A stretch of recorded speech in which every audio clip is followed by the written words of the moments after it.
Hello అండి. ఇప్పుడైతే నేను నా స్టైల్‌లో చికెన్ ఎలా చేయాలో మీకు చూపిస్తాను. ముందుగా అయితే ఆనియన్స్, టొమాటోస్, కొత్తిమీర, తెల్లగడ్డ, ఎల్లిపాయ, అలాగే అల్లం ఇవన్నీ అయితే ముందుగా గ్రైండ్ చేసుకుందాము. ఇవన్నీ అయితే మిక్సీ జార్‌లో వేసుకొని మెత్తగా అయితే గ్రైండ్ చేసుకోవాలి.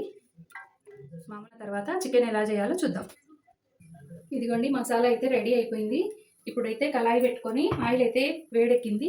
ఇందులోకైతే కాస్త ఆవాలు జీలకర్ర వేస్తున్నాను. ఆవాలు జీలకర్ర చిటపటలాడిన తర్వాత ఈ మసాలా పేస్ట్ని అయితే వేసేద్దాము.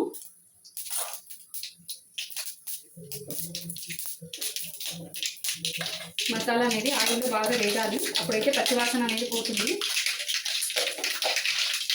ఇందులోకైతే వేసేస్తున్నాము. మసాలా బాగా ఉడుకుతుంది. ఇప్పుడైతే ఇందులోకి పసుపు వేసేద్దాం. కాస్త పసుపు, తగినంత ఉప్పు,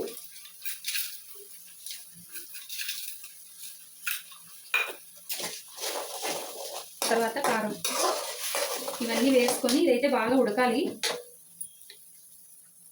వేసుకోండి. తక్కువ తినే వాళ్ళు తక్కువ వేసుకోండి, ఎక్కువ ఇంకా కొంచెం కావాలి అనుకునే వాళ్ళు ఎక్కువనే వేసుకోండి. ఇదైతే బాగా ఉడుకుతుంది.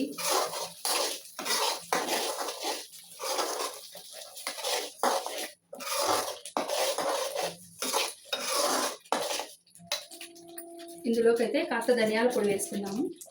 ఇది మసాలా అయితే బాగా ఉడికి ఆయిల్ అయితే ఇలా పైకి వచ్చేసింది. ఇప్పుడు ఇందులోకి చికెన్ వేద్దాము. ముందుగా కడిగి పెట్టుకున్న చికెన్ని ఇందులోకి అయితే వేసేసుకుందాం.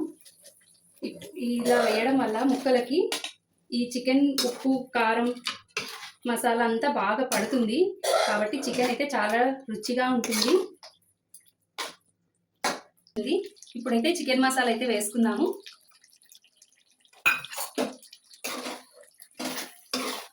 ఇది ఎక్కువ పులుసు లేకుండా అలాగని ఫ్రై కాకుండా మధ్యస్థంగా ఉంది, గ్రేవీగా.